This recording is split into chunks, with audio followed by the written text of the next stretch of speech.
ಕರ್ನಾಟಕದಂತೆ ದಿಟ್ಟ ಹೆಜ್ಜೆಯನ್ನ ಇಟ್ಟ ಆಸ್ಟ್ರೇಲಿಯಾ. ಕರ್ನಾಟಕದಂತೆ ದ್ವೇಷ ಭಾಷಣಗಳಿಗೆ ಬ್ರೇಕ್ ಹಾಕೋದಕ್ಕೆ ಮುಂದಾಯಿತು ಆಸ್ಟ್ರೇಲಿಯಾ. ನಮಸ್ಕಾರ, eDina.comಗೆ ಸ್ವಾಗತ.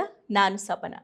ಜನರ ರಕ್ಷಣೆ ಮಾಡಬೇಕಾಗಿದ್ದ ರಾಜಕಾರಣಿಗಳೇ ಅಧಿಕಾರದ ಲಾಲಸೆಗಾಗಿ ಸಮುದಾಯಗಳ ಮಧ್ಯೆ ಬೆಂಕಿ ಕಿಡಿಯನ್ನ ಹೊತ್ತಿಸಿ ಚಳಿ ಕಾಯಿಸ್ಕೊಳ್ಳೋ ಖಯಾಲಿಯನ್ನ ಹೊಂದಿದ್ದಾರೆ. ಗತದ ವಿಚಾರವನ್ನ ಎತ್ತಿ ಸದಾ ದ್ವೇಷ ಭಾಷಣವನ್ನ ಮಾಡೋದು, ಒಂದು ಸಮುದಾಯದ ವಿರುದ್ಧ ಮತ್ತೊಂದು ಸಮುದಾಯವನ್ನ ಎತ್ತಿಕಟ್ಟಿ ಈ ದೇಶದ ನೆಮ್ಮದಿಯನ್ನ ಹಾಳುಗೆಡುವುದಕ್ಕೆ ಸಿದ್ಧರಾಗಿದ್ದಾರೆ. ಇದನ್ನ ತಡೆಗಟ್ಟುವುದಕ್ಕೆ ಕರ್ನಾಟಕ ಸರ್ಕಾರ ದಿಟ್ಟ ಹೆಜ್ಜೆಯನ್ನ ಇಟ್ಟಿದೆ. ಈಗ ಕರ್ನಾಟಕದಂತೆಯೇ ಆಸ್ಟ್ರೇಲಿಯಾ ಕೂಡ ಮಹತ್ವದ ಹೆಜ್ಜೆಯನ್ನ ಇಟ್ಟಿದೆ. ಹೌದು, ರಾಜ್ಯದಲ್ಲಿ ದ್ವೇಷ ಭಾಷಣಗಳಿಗೆ ಕಡಿವಾಣವನ್ನ ಹಾಕೋದಕ್ಕೆ ಮುಂದಾಗಿದ್ದ ರಾಜ್ಯ ಸರ್ಕಾರ ಕರ್ನಾಟಕ ದ್ವೇಷ ಭಾಷಣ ಮತ್ತು ದ್ವೇಷ ಅಪರಾಧಗಳ ವಿಧೇಯಕ 2025 ವಿಧಾನಸಭೆಯಲ್ಲಿ ಡಿಸೆಂಬರ್ 4ರಂದು ಅಂಗೀಕರಿಸಿದೆ. ಈ ಮಸೂದೆ 1 ಲಕ್ಷ ರೂಪಾಯಿಗಳವರೆಗೆ ದಂಡ ಮತ್ತು ಗರಿಷ್ಠ 10 ವರ್ಷಗಳವರೆಗೆ ಜೈಲು ಶಿಕ್ಷೆಗೆ ಅವಕಾಶವನ್ನ ನೀಡುತ್ತೆ. ಹಾಗೇನೆ ದ್ವೇಷ ಭಾಷಣ ತಡೆಯುವ ದೇಶದ ಮೊದಲ ಕಾನೂನು ಕೂಡ ಇದಾಗಿದೆ.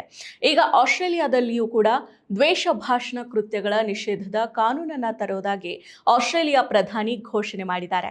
ಆಸ್ಟ್ರೇಲಿಯಾದ ಸಿಡ್ನಿಯಲ್ಲಿರೋ ಬೋಂಡಿ ಬೀಚ್ನಲ್ಲಿ ಡಿಸೆಂಬರ್ 14ರಂದು ನಡೆದ ಭಯೋತ್ಪಾದಕ ಗುಂಡಿನ ದಾಳಿ ಇಡೀ ಪ್ರಪಂಚವನ್ನೇ ಬೆಚ್ಚಿ ಬೀಳಿಸಿತ್ತು.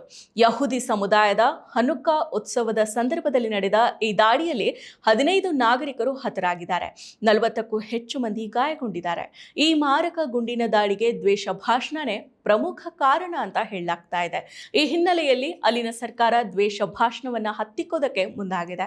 ದೇಶದಲ್ಲಿ ಹೆಚ್ಚುತ್ತಾ ಇರೋ ದ್ವೇಷ ಭಾಷಣ, ಜಾತಿ ಧರ್ಮ ಆಧಾರಿತ ದ್ವೇಷ ಕೃತ್ಯಗಳು ಮತ್ತು ಸಾಮಾಜಿಕ ವಿಭಜನೆಗೆ ತಡೆ ನೀಡೋ ಉದ್ದೇಶದಿಂದ ದ್ವೇಷ ಭಾಷಣ ಹಾಗೂ ದ್ವೇಷ ಕೃತ್ಯಗಳ ನಿಷೇಧಕ್ಕೆ ಸಂಬಂಧಿಸಿದ ಕಠಿಣ ಕಾನೂನು ತರೋದಾಗಿ ಆಸ್ಟ್ರೇಲಿಯಾ ಪ್ರಧಾನಿ ಘೋಷಣೆ ಮಾಡಿದ್ದಾರೆ. ಆಸ್ಟ್ರೇಲಿಯಾದ ಪ್ರಧಾನಿ ಆಂಥೋನಿ ಆಲ್ಬನೀಸ್ ಮಾತನಾಡಿ, ದ್ವೇಷ ಭಾಷಣವನ್ನ ನಮ್ಮ ಸರ್ಕಾರ ಹತ್ತಿಕ್ಕಲಿದೆ. ಹೊಸ ಕಾನೂನುಗಳು ದ್ವೇಷ ವಿಭಜನೆ ಮತ್ತು ಆಮೂಲಾಗ್ರೀಕರಣವನ್ನ ಹರಡೋರನ್ನ ಗುರಿಯಾಗಿಸ್ಕೊಳ್ತೀವಿ ಅಂತ ಆಲ್ಬನೀಸ್ ಕ್ಯಾನ್ಬೆರಾದಲ್ಲಿ ವರದಿಗಾರರಿಗೆ ತಿಳಿಸಿದ್ದಾರೆ. ಅಭಿವ್ಯಕ್ತಿ ಸ್ವಾತಂತ್ರ್ಯ ಪ್ರಜಾಪ್ರಭುತ್ವದ ಮೂಲಭೂತ ಅಂಶ ಆದರೂ ಅದು ದ್ವೇಷ, ಹಿಂಸೆ ಮತ್ತು ಸಮಾಜದ ಒಂದು ವರ್ಗದ ವಿರುದ್ಧ ದಾಳಿ ಮಾಡೋದಕ್ಕೆ ಪರವಾನಗಿ ಅಲ್ಲ. ದ್ವೇಷ ಭಾಷಣ ಸಮಾಜದ ಏಕತೆಯನ್ನ ಕುಸಿತಗೊಳಿಸುತ್ತೆ ಮತ್ತು ಅಲ್ಪಸಂಖ್ಯಾತ ಸಮುದಾಯಗಳಲ್ಲಿ ಭಯದ ವಾತಾವರಣವನ್ನ ಸೃಷ್ಟಿ ಮಾಡುತ್ತೆ ಅಂತ ಹೇಳಿದ್ದಾರೆ. ಈ ಹಿನ್ನೆಲೆಯಲ್ಲಿ ಮಾನವ ಗೌರವ, ಸಮಾನತೆ ಮತ್ತು ಸಾಮಾಜಿಕ ಸೌಹಾರ್ದತೆಯನ್ನ ರಕ್ಷಿಸೋ ಉದ್ದೇಶದಿಂದ ಹೊಸ ಕಾನೂನನ್ನ ತರೋದಕ್ಕೆ ಸರ್ಕಾರ ಬದ್ಧ ಆಗಿದೆ ಅಂತ ಅವರು ಸ್ಪಷ್ಟನೆ ನೀಡಿದ್ದಾರೆ. ಆಸ್ಟ್ರೇಲಿಯಾದ ಪ್ರಧಾನಮಂತ್ರಿಯಾಗಿ ನನ್ನ ಪಾತ್ರಕ್ಕೆ ಅನುಗುಣವಾಗಿ ನಾನು ಜವಾಬ್ದಾರಿಗಳನ್ನು ತೆಗೆದುಕೊಳ್ತೇನೆ. ರಾಷ್ಟ್ರವನ್ನ ಮುನ್ನಡೆಸೋದು ಮತ್ತು ರಾಷ್ಟ್ರವನ್ನ ಒಗ್ಗೂಡಿಸೋದು ನನ್ನ ಜವಾಬ್ದಾರಿ. ಇಂತಹ ದುರಂತದ ಸಮಯದಲ್ಲಿ ಜನರು ಹುಡುಕ್ತಾ ಇರೋದು ಶಾಂತತೆ ಹೊರತು ವಿಭಜನೆಯಲ್ಲ ಅಂತ ಹೇಳಿದ್ದಾರೆ.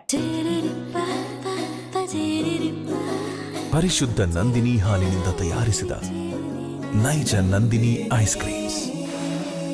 ಗೃಹ ವ್ಯವಹಾರಗಳ ಸಚಿವ ಟೋನಿ ಬರ್ಗ್ ಸರ್ಕಾರದ ದ್ವೇಷ ಭಾಷಣದ ಮಿತಿಯನ್ನ ಬದಲಾಯಿಸ್ತಾ ಇದೆ ಅಂತ ಹೇಳಿದ್ದಾರೆ. ದ್ವೇಷ ಹರಡೋರಿಗೆ ವೀಸಾಗಳನ್ನು ರದ್ದುಗೊಳಿಸೋದಕ್ಕೆ ಅಥವಾ ನಿರಾಕರಿಸೋದಕ್ಕೆ ಗೃಹ ವ್ಯವಹಾರಗಳ ಸಚಿವರಿಗೆ ಹೊಸ ಅಧಿಕಾರಗಳನ್ನು ನೀಡಲಾಗುವುದು. ಶಿಕ್ಷಣ ವ್ಯವಸ್ಥೆ ಯಹೂದಿ ವಿರೋಧತ್ವವನ್ನ ತಡೆಗಟ್ಟುತ್ತೆ, ನಿಭಾಯಿಸುತ್ತೆ. ಇದು ಸರಿಯಾಗಿ ನಡೀತಾ ಇದೆಯಾ ಅನ್ನೋದನ್ನ ಖಚಿತಪಡಿಸ್ಕೊಳ್ಳೋದಕ್ಕೆ ಹೊಸ ಕಾರ್ಯಪಡೆಗಳನ್ನು ಸ್ಥಾಪಿಸಲಾಗುವುದು ಅಂತ ಹೇಳಿದ್ದಾರೆ. ಹಿಂಸೆಯನ್ನು ಉತ್ತೇಜಿಸೋ ಧರ್ಮೋಪದೇಶಕರು ಮತ್ತು ನಾಯಕರಿಗೆ ಹೊಸ ಕಾನೂನಿನಡಿ ಕ್ರಮವನ್ನು ಕೈಗೊಳ್ಳಲಾಗುತ್ತದೆ. ಪ್ರತಿಯೊಬ್ಬ ಯಹೂದಿ ಆಸ್ಟ್ರೇಲಿಯನ್ ರಾಷ್ಟ್ರಕ್ಕೆ ಅವರು ನೀಡೋ ಕೊಡುಗೆಗಾಗಿ ಸುರಕ್ಷಿತ, ಮೌಲ್ಯಯುತ ಹಾಗೂ ಗೌರವಾನ್ವಿತ ಭಾವನೆ ಹೊಂದೋ ಹಕ್ಕನ್ನು ಹೊಂದಿರ್ತಾರೆ ಅಂತ ಆಲ್ಬನೀಸ್ ಅವರು ಹೇಳಿದ್ದಾರೆ.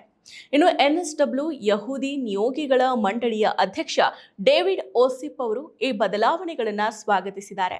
ಸಾಮಾಜಿಕ ಮಾಧ್ಯಮ ಮತ್ತು ದ್ವೇಷ ಪ್ರಚಾರಕರಿಂದ ಹಾಗೆಯೇ ವಿಶ್ವವಿದ್ಯಾಲಯದ ಕ್ಯಾಂಪಸ್ ಚಟುವಟಿಕೆಗಳ ಮೂಲಕ ಬಹಳ ಸಮಯದಿಂದಾನೂ ಆಸ್ಟ್ರೇಲಿಯಾದ ಯಹೂದಿಗಳನ್ನ ಗುರಿಯಾಗಿಸಲಾಗ್ತಾ ಇದೆ. ಇದು ನಿಲ್ಲಬೇಕು ಅಂತ ಸಿಡ್ನಿ ಮಾರ್ನಿಂಗ್ ಹೆರಾಲ್ಡ್ ಅವರು ಹೇಳಿದ್ದಾರೆ. ಅಕ್ಟೋಬರ್ 7ರಂದು ಹಮಾಸ್ ಇಸ್ರೇಲ್ ಮೇಲೆ ದಾಳಿ ನಡೆಸಿದ ನಂತರ ಯಹೂದಿ ವಿರೋಧಿತ್ವವನ್ನು ತಡೆಯೋದಕ್ಕೆ ನಮ್ಮ ಸರ್ಕಾರ ಸಾಕಷ್ಟು ಕ್ರಮವನ್ನು ಕೈಗೊಂಡಿಲ್ಲ ಅಂತ ಯಹೂದಿ ಸಮುದಾಯದ ಆರೋಪಗಳನ್ನು ಆಲ್ಬನೀಸ್ ಅವರು ಒಪ್ಪಿಕೊಂಡಿದ್ದಾರೆ. ಬೋಂಡಿ ಬೀಚ್ನಲ್ಲಿ ನಡೆದ ಗುಂಡಿನ ದಾಳಿಯಿಂದ ದೇಶದಲ್ಲಿ ಉದ್ವಿಗ್ನತೆ ಹೆಚ್ಚಾಗಿದೆ. ಕರ್ನಾಟಕದಲ್ಲಿ ದ್ವೇಷ ಭಾಷಣ ಪ್ರಸರಣ, ಪ್ರಕಟಣೆ, ಪ್ರಚಾರ ತಡೆಯೋ ವಿಧೇಯಕ ಮಂಡನೆಯಾಗಿದೆ. ಸಚಿವ ಸಂಪುಟ ಸಭೆಯಲ್ಲಿ ಅಂಗೀಕಾರವೂ ಕೂಡ ಆಗಿದೆ. ಇದೀಗ ಆಸ್ಟ್ರೇಲಿಯಾದಲ್ಲಿ ಇಂತಹ ದ್ವೇಷ ಭಾಷಣಗಳ ವಿರುದ್ಧ ಕಠಿಣ ಕ್ರಮವನ್ನ ಕೈಗೊಳ್ಳೋದಕ್ಕೆ ಸಜ್ಜಾಗಿರೋದು ಖುಷಿಯ ವಿಚಾರ. ಆಸ್ಟ್ರೇಲಿಯಾದಲ್ಲಿ ಸೌಹಾರ್ದತೆ ಮತ್ತು ಸಮಾನತೆಯನ್ನ ಬಲಪಡಿಸೋ ಮಹತ್ವದ ಹೆಜ್ಜೆ.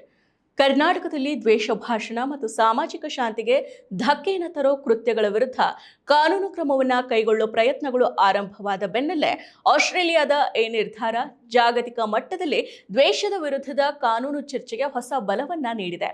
ಪ್ರಜಾಪ್ರಭುತ್ವದಲ್ಲಿ ಸ್ವಾತಂತ್ರ್ಯ ಮತ್ತು ಜವಾಬ್ದಾರಿ ಎರಡೂ ಕೂಡ ಕೈ ಜೋಡಿಸಬೇಕು ಅನ್ನೋ ಸಂದೇಶವನ್ನ ಈ ಕ್ರಮಗಳು ಮತ್ತೊಮ್ಮೆ ನೆನಪಿಸುತ್ತೆ. ಕರ್ನಾಟಕದಂತೆ ಈ ದೇಶದಲ್ಲಿಯೂ ಕೂಡ ಈ ರೀತಿಯ ಮಸೂದೆ ಜಾರಿಗೆ ಬರೋ ಅವಶ್ಯಕತೆ ಇದೆ. ಈಗಲಾದರೂ ಕೂಡ ದೇಶದಲ್ಲಿ ದ್ವೇಷ ಭಾಷಣ ನಿಂತು ಈ ದೇಶದಲ್ಲಿ ಶಾಂತಿ ನೆಲೆಸಬೇಕಾಗಿದೆ. ಮತ್ತಷ್ಟು ವಿಶೇಷ ವಿಡಿಯೋಗಳನ್ನು ನೋಡಲು ಮತ್ತು ಹೊಸ ವಿಡಿಯೋಗಳ ಬಗ್ಗೆ ತಿಳಿಯಲು ಈ ದಿನ .com ಯೂಟ್ಯೂಬ್ ಚಾನೆಲ್ ಸಬ್ಸ್ಕ್ರೈಬ್ ಮಾಡಿ ಮತ್ತು ಬೆಲ್ ಐಕಾನ್ ಕ್ಲಿಕ್ ಮಾಡಿ.